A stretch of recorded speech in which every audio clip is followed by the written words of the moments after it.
Hey Fruit Faces, it is Clary Mary here. I want to talk with you guys just for a second on my way to class here about kind of some things I've been mulling over in my head about feminism. In my anthropology class, we did a class on the way that men and women converse. And of course, females have a total different style of conversation. And men, they tend to obviously dominate more of conversations, and they tend to interrupt people more often. They tend to come at it, I guess the theory is that they come at it from a like a perspective of, will they respect me? And so they think that bringing in a lot of information and tidbits and facts to the conversation and kind of dominating the idea of being the expert, that's kind of how they go. Overall, they're known to go about their conversations, and females are more likely to, obviously not interrupt, listen more attentively, show that they're listening. I think I already said not interrupt, and to just kind of take, even if they are an expert, the studies show that they are more likely to, especially in a conversation with a man, to become the listener, the learner, while the men will lecture oftentimes a woman who has more expertise in that area, and they will challenge them and disagree and things like that. And it just really, this whole idea really kind of led me to think about a lot of different relationships that I've had and how people really do this. I mean, if you think about this in your everyday life, I mean, think about the men you talk with, and like, they are right a lot of times, not always.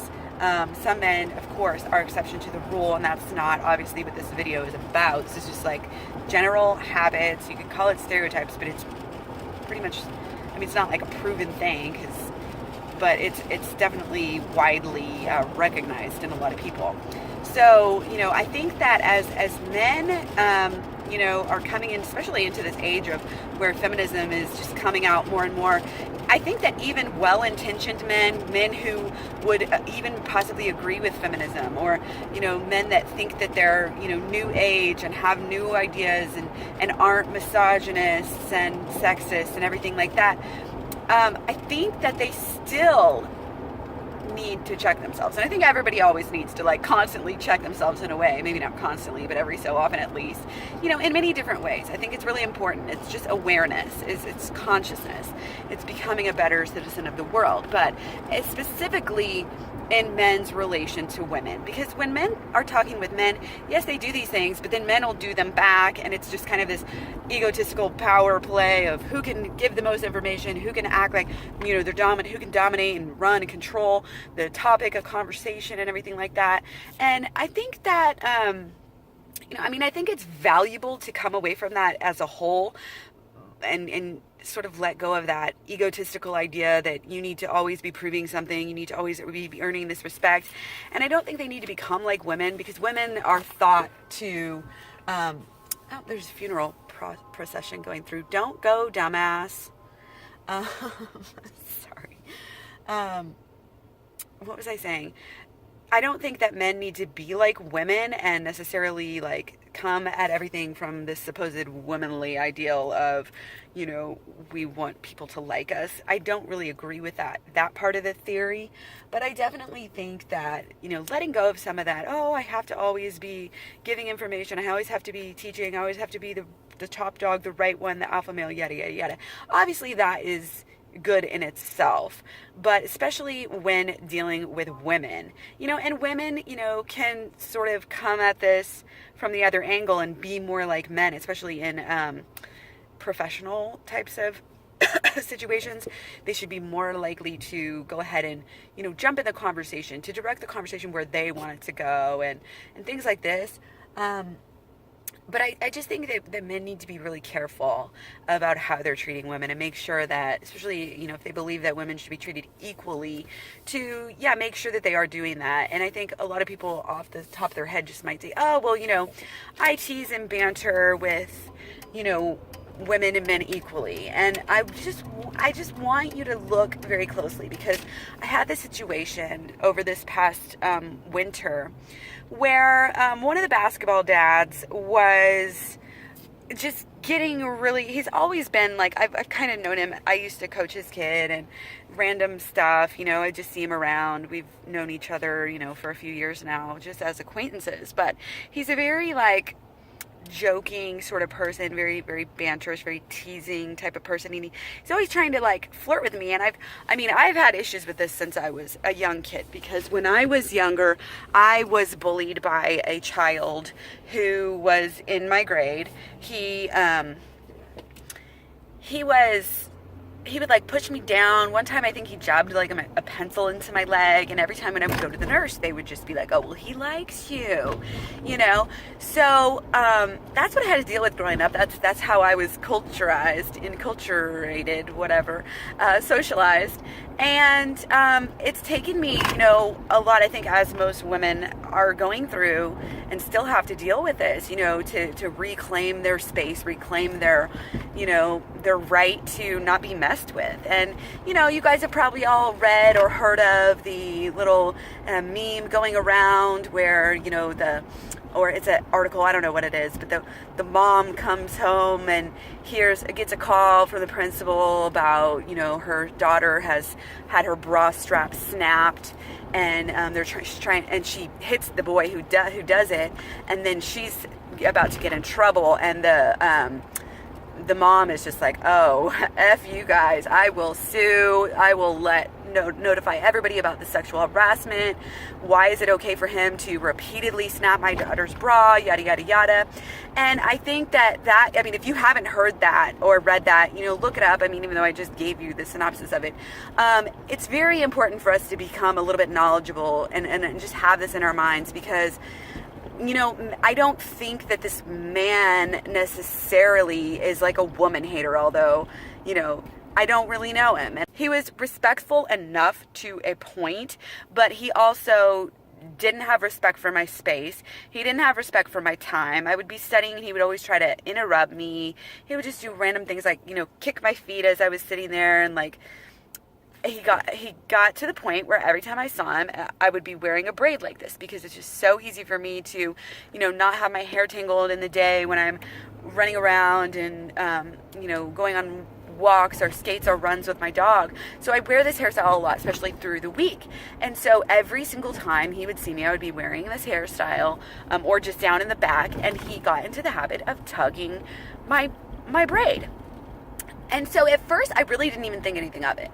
Then he starts basically telling my children to mess with me, telling my children to tug on my braid. And again, at first, I'm just like, okay, this guy, just brush him off like I always seem to have. Even though, at this point, I've been annoyed by this guy. I'm like avoid him pretty much. It's obvious that he's making me uncomfortable, but still in my mind, I haven't brought it up and I haven't put an end to it. I haven't even really said anything. And it wasn't until he started putting it on my kids that I really started thinking, this isn't right. Like, do I want my kids to grow up thinking that it's okay for them and it's okay for a man to put his hands on a woman, even if it's only their hair, and to think that that's an okay way to act? And it just really changed my way of thinking. And I really just wish I would have, wised up from the beginning and really just put an end to it before it even got started, because this is a big deal. This is my life. This is my hair. This is my kids, and I don't need to put up with that out of being polite or anything else. And I what really makes me, really care about it is because I've never seen him treat another man like this. I don't obviously watch this guy a lot in his daily life, but he doesn't treat any of the other guys like this that are on the team or any of the other dads. I never see him, A, talk to them or annoy them like this, and B, definitely is not putting his hands on other people. So it really is like, I want to say, oh, it's a sexist thing to do. It's subliminal. It's subconscious in a way. I don't think he's sitting there thinking, oh, I'm going to pick on females because I'm this big, tall dude and I think I can do that and they're smaller than me, yada, yada. I don't think it's like that, but it's part of our society on both sides to accept and even promote, obviously, you know, this behavior. And even if it's not an active promotion, it's an implicit thing where, you know, you're seeing other people do this. It's perfectly fine. That's what you learn to do as a young man.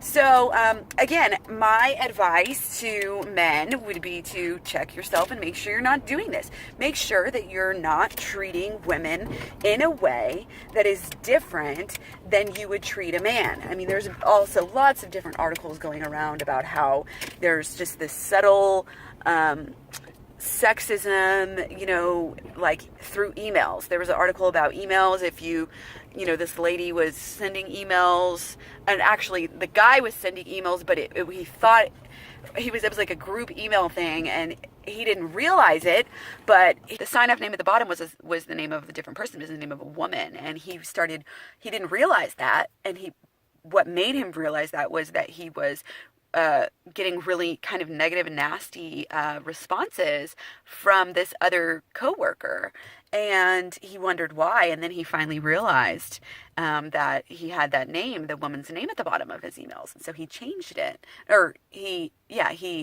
did a little experiment, and the experiment just showed that right as soon as he changed it, you know, the guy started acting nicer to him and all this other stuff, even though he was saying the same things. And it's just, my main point is just be careful, you know, just check yourself, be aware, be conscious, be aware of what you're doing in front of your boys, be aware of what you're doing and saying in front of your females, because this world is changing and people are getting more and more aware, and you don't want to be one of those people who looks like a dumbass fool, you know. And if you're wondering, actually the guy who was doing this, what did I have, like mustard all over my shirt? What the hell?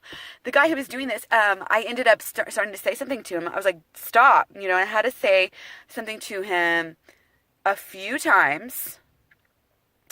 I would just be like, stop, you know, and I believe the second time, literally, I smacked his leg because he was pretty close. I was sitting down and he was like standing there. I was like, stop, dude. Like, I snapped at him.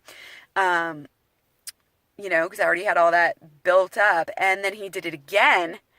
And it wasn't until another man that was with me was like, I believe she said to stop. And then it actually never happened again after that. So I just thought it was really interesting that it kind of pretty much took another man telling him or asking him to stop before he actually even got the picture, even though I had repeatedly told him at that point.